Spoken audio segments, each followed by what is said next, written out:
Welcome back to the Margaret River Pro. The seating round getting underway for the men now, and we're kicking things off with a bang. We've got John Florence, the current Jeep ratings leader, out in the lineup with the greatest of all time. The 11-time world champ Kelly Slater currently sits on top of the qualifying series rankings.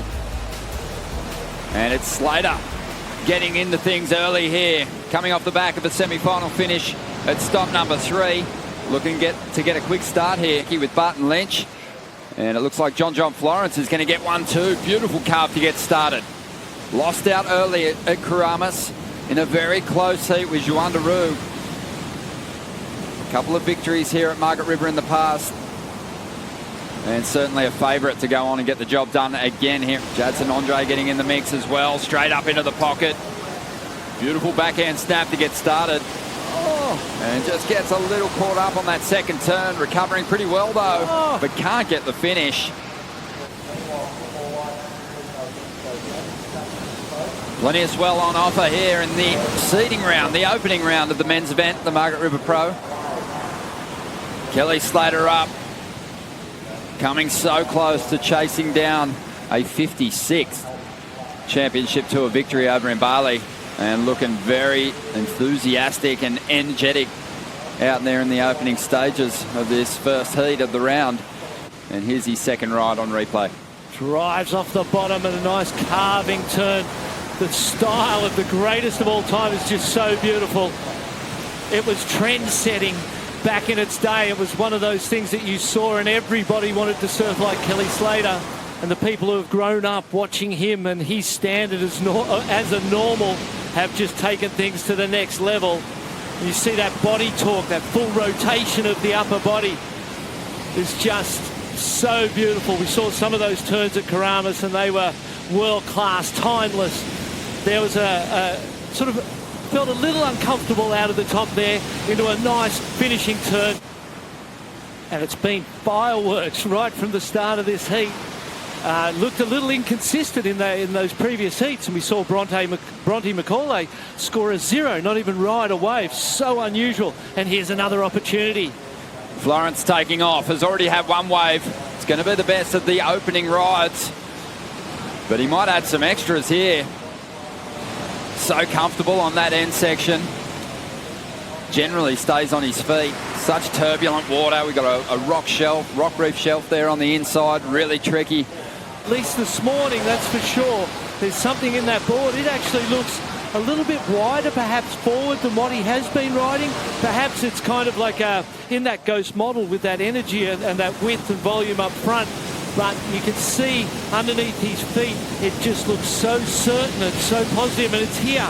Watch the drive through the whole length of the turn and the continued speed that the board accelerates. It never loses speed. It comes out of the turn with more speed, and that's a sign of a great board. Having that moment where they're like questioning what they're doing and trying to find some new fire. Did you say ninth? 9th year on the Championship Tour, 2 world titles, 6 CT wins. Jadson, he's another veteran on the CT. He's in his 8th year on the Championship Tour. Has fallen off a couple of times, but continually goes back to the QS and dominates. And you pointed out to Occy and said, speed, mate. You've got to get more speed in your surfing, which he worked on. But this is the replay of Jadson's ride. And I'm just bringing that up in relation to Kelly's transition on that last ride. 3 beautifully committed, full flaring backside turns. We'll go through this one. Drops down, comes up into that nice steep part of the wave. A little bit wider than you may have liked to have been, and drew it back into the pocket. This one stood up so lovely in front of him. Beautiful second. The story of his season as we see Slater up. So quick in transition. Just hooking off the pocket of that wave. And brings his board through to the inside, tries to drift that tail. Maybe stuck behind. He was not. He got around for it. And that one was like, hey-ya! And he just gave it to that lip, karate chopped it. The board responded super quick into the inside. I don't know that it might have needed that much, but again, it wasn't a big set wave. And maybe he thought, well, it's all or nothing, and he threw it at the last turn. Fully buried that rail in vertical, well, back to 1 o'clock, really, on that re-entry. Whips it out of the top. Some progressive type of surfing for these waves at Margaret River. It's not often that you see a vertical frontside re-entry go beyond 12 o'clock. They're really forcing it. They say that there's no easy heats on the CT, but there's definitely easier heats. Slater had the toughest run through to the semi-finals and overcame some of the world's best. As we see John Florence up again. Couple of sixes from his first two rides, and he'll finish this one on his feet as well. We'll see it here in the snap when he pumps out. You watch this turn. The board just keeps its speed through the whole arc. Little catch there at the bottom, throws the tail round into a reverse.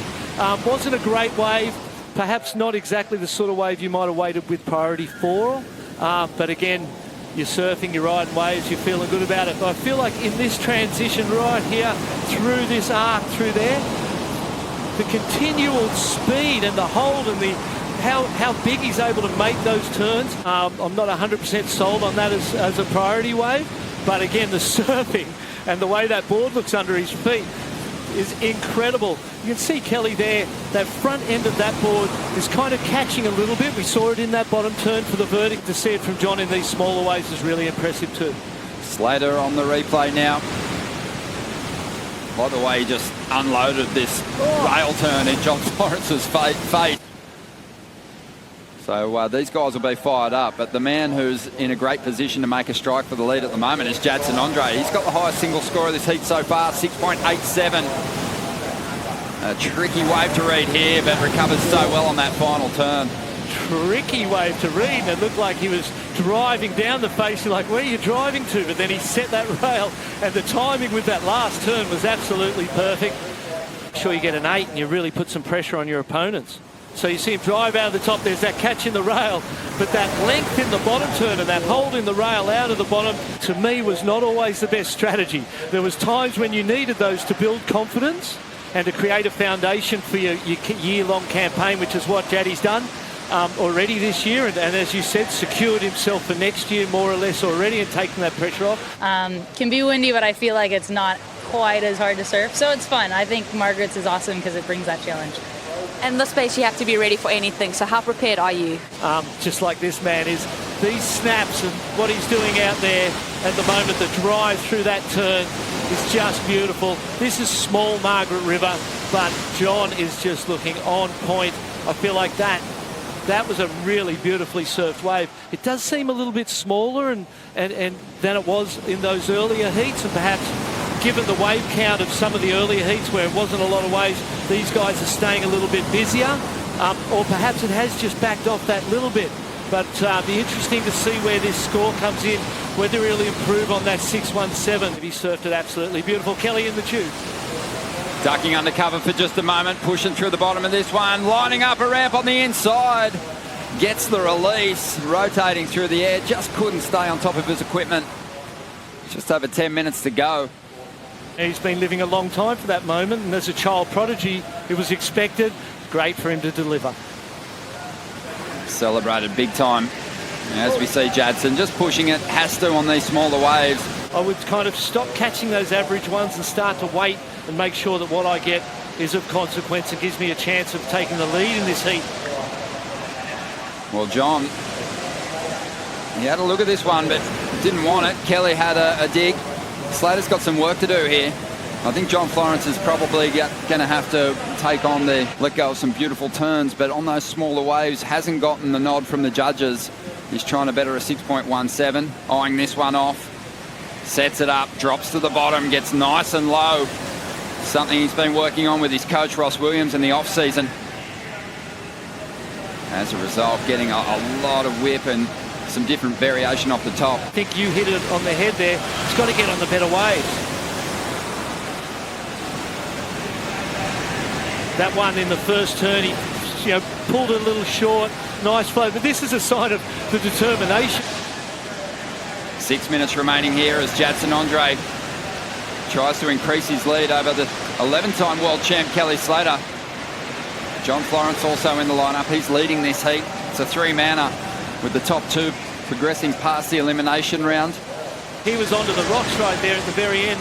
Jadson, a nice little horizontal floater into a nice critical one, and then at the end there gets a couple little bonus sections, and what he does with them is exactly what you were talking about before. And John Florence is another thing, and here's some waves approaching the area. Look at the lines. 5.5 minutes to go. Plenty of waves for all surfers in this heat.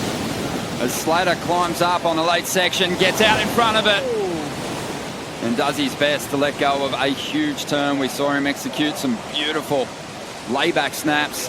That's the type of surfing that he fitted into the last 10 metres of that ride that wins you events on the QS. Yeah, he juiced everything out of that one. But the numbers are still rolling through. Slater didn't get this one right, but he's been throwing down some much bigger turns, kind of getting that confidence back. Loving the format changes. As a result, we've seen some incredible matchups early on. Kelly forcing the issue here, and he was in third priority, so probably there will be an interference there, but he had to take a chance, didn't he?